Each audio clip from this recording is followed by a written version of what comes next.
Hi friends, cyber క్రైమ్లు ఎన్ని రకాలు జరుగుతున్నాయో అందరికీ తెలుసు.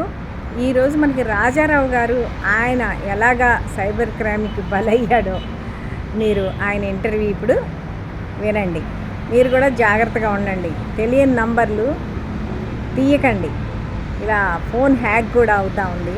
కాబట్టి అందరూ జాగ్రత్తగా ఉండి ఈయన ఎక్స్పీరియన్స్ మీరు తెలుసుకొని ఆ విధంగా ఉండండి. టైం ద్వారా డబ్బులు పోయినాయి కదండి, ఎలా పోయినాయి అండి? నాకు ఒక బ్యాంక్ మేనేజర్ అని చెప్పేసి ఒక ఫోన్ వచ్చిందండి. స్టేట్ బ్యాంక్ మేనేజర్ అని ఫోన్ వచ్చింది. ఆ ఫోన్ చేయగానే లిఫ్ట్ చేస్తాం కదా, మీరు ఒక క్షణంలో మీరు ఈ మధ్య కాలంలో ఫోన్పే యూజ్ చేశారు కదండి, అందులో నుంచి డబ్బులు కట్ అవుతున్నాయి, ఇప్పుడు అర్జెంటుగా మీది 90,000 కట్ అవుతుంది అని చెప్పారండి. చెప్పగానే అలాంటిదే లేదండి, నేను ఎటువంటి ట్రాన్సాక్షన్ చేయలేదని అన్నానండి. ఇంకేంటి చూస్తే వెంటనే మెసేజ్, అప్పుడు టైం 4:10 అలాగ అవుతుంది, చూసేటప్పటికి మెసేజ్ వచ్చింది, వెంటనే 90,000 కట్ అయిపోయింది.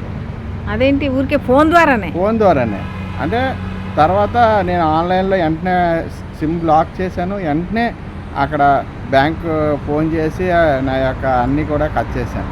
మీరు ఏది అంటే లింక్ కూడా పంపలేదు, ఏమీ పేర్లేదు, ఓటీపీ కూడా చెప్పలేదు, పుట్టి ఫోన్ ద్వారా.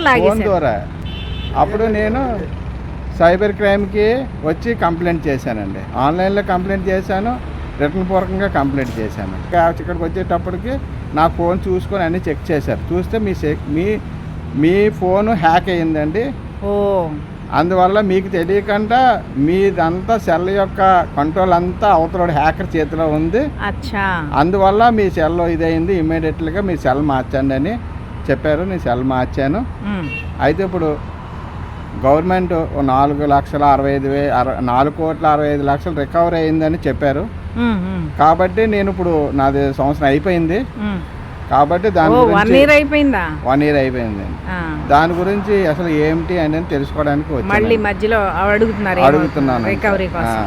అయితే బ్యాంక్ స్టేట్మెంట్ బ్యాంక్ వాళ్ళు మాత్రం మీరు ఆల్రెడీ ట్రేస్ అవుట్ చేసాం, కానీ అది మాకు వల్ల కాలేదని చెప్పేసి ఒక మెసేజ్ వచ్చిందండి, అంతే. వాళ్ళేం చేయలేమని మీరు ఏమైనా ఫర్దర్ స్టెప్ సైబర్ క్రైమ్కి వెళ్ళండి అని చెప్పారు. ఎంత ఘోరంగా సైబర్ క్రైమ్లు జరుగుతున్నాయి, అందరూ ఎంత అలర్ట్గా ఉండాలో మీరు చక్కగా ఉండాలండి. ఇప్పుడు మనం ఏంటంటే మనకు సాఫ్ట్వేర్ మీద వాటి మీద అవగాహన లేదు.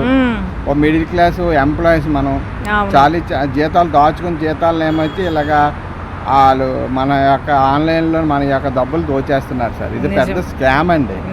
అందువల్ల ఏంటంటే చాలా మనం అలర్ట్గా ఉండాలి. ప్లస్ ఏమైనా క్లిక్స్ వచ్చినా లేదంటే ఎవరు ఫీడ్ చేసుకోలేని నెంబర్లు ఏమొచ్చినా అప్పటికి కొన్ని నెంబర్లు మన ఎత్తకూడదు. ప్లస్ ఎప్పటికప్పుడు ఈ యూట్యూబ్లో ఈ సైబర్ క్రైమ్స్ వాళ్ళు నెంబర్లు చెప్తుంటారు, ఆ నెంబర్లు మనం కొంచెం అలర్ట్గా ఉండాలి. అదే.